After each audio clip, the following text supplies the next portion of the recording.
Ampuliriza omulungi, nkwaniriza mu katabo kaffe Kikonyogo. Katono nnyo okujjukiza we twakoma mu kitundu kyaffe ekyayita, nga mmaze okumatiza abasajja abaali banzinze nga banteebereza okuba kkondo.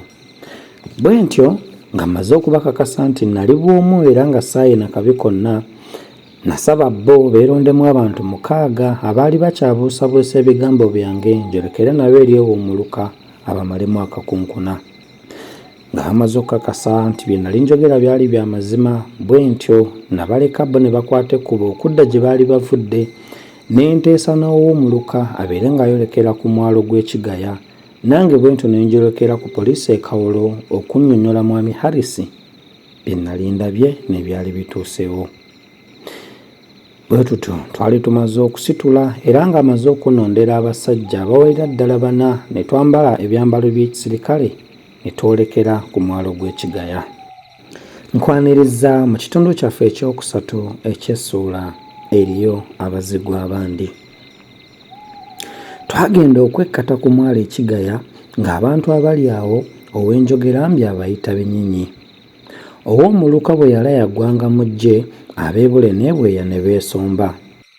Nassisi w'abantu oyo yenna yatwegeka amaaso ne tubula okugwa. Buli omu yatandika okubuuza munne nti, "Kwabo eyabakutteyo aluwa? Yoyo si ye mutabani wa Kankinya? Simanye ye yabakutte?" N'ebirala bye baayogera nkumu. Ffe bwe twamala okuggweera ku ttaka, natandulula ebigere ne nkulembera abajaasi bange ne tugenda nga tuwaguza mu bantu okutuusa lwe twatuuka ku mirambo.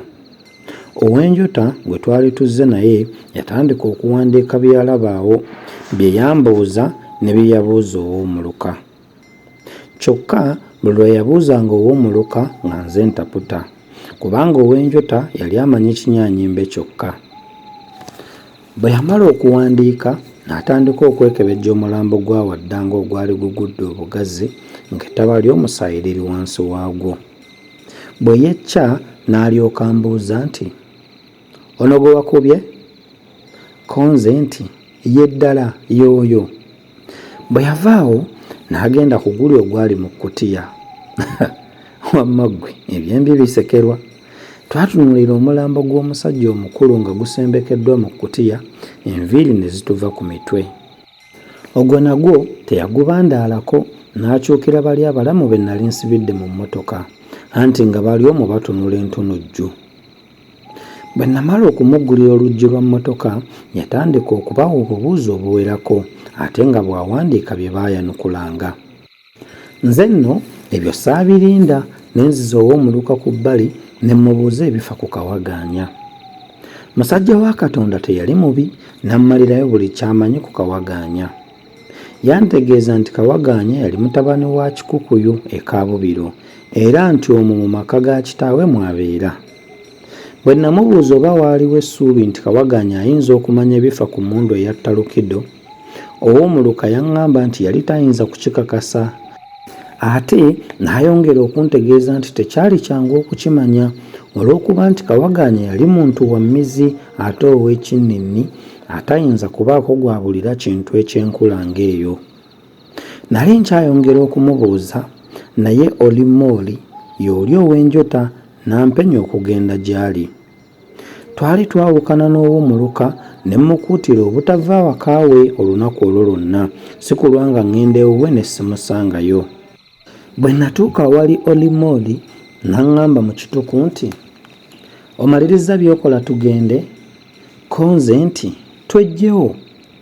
Okulonzalonza kwali kutono, n'ekyaddirira kwe kusitula emirambo ne tugissa ku bakuntumye. Guli ogwali mu kkutiya era twagusitulirira mu kkutiya yaagwo. Oluvannyuma nagenda ne nsumulula empingu ezaali zisibye amagulu ga Kawaatwa, Paatiriisi ne Mawangala, ne mbalagira okulinnya ku bakuntumye, anti nga n'omugoba waayo yagitaddemu dda omuliro. Wano we neewuunyiza amagezi bakuntumye geerina.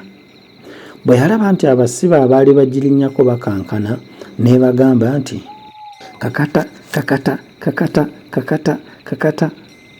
Ebyo yabyogeranga mu ddoboozi lyayo eriringa ery'emberege eri mu magabali oba namujuna oba mu bitambi.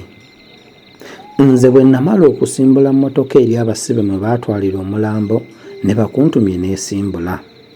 Mu kusimbula wano mpozzi yalaba nga abasibe beeyongedde okujugumira, kyeyava eyongera okubagamba nti guma guma guma guma. Ne twejjawo. Ekyali ku mwalo nga tusitula kyali kyepukulu.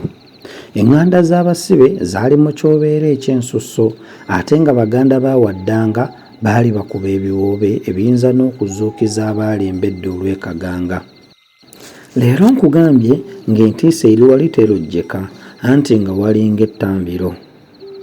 Bwe tutyo ne tukuba Kigaya amabega mu ngeri esaaliza, so ate nga saalina kyakukikolera. Naye ekyasinga okunsaaliza kwe kulaba nti abasibe baali tebannamanya nti nze nabakwata ekiro n'okutta n'enzita waddanga. Nkwaniriza mu ssula yaffe ey'e12, ekyekango tekimanya muzira. Bwe twatuuka ku poliisi e Kawolo enjawukana n'etuuka. Nze ne Londobe twasigala awo so nga ate Patiriisi, Kawaatwa ne Mawagala ko n'emirambo gyombi baalinnyalinnya ku kibuga. Nze saagenda Kampala kubanga nali nkyalina okuzuula emmundu eyatta Lukido. Bannaffe bwe baamala okumalamu omusulo nayingira mu kisenge Harris mwakolera. Ono ye muzungu akulira enkambi y'abasirikale ey'e Kawolo. Bye twayogera naye byali bingi ddala ate nga byonna bifa ku Kawaganya n'emmundu eyatta Lukido.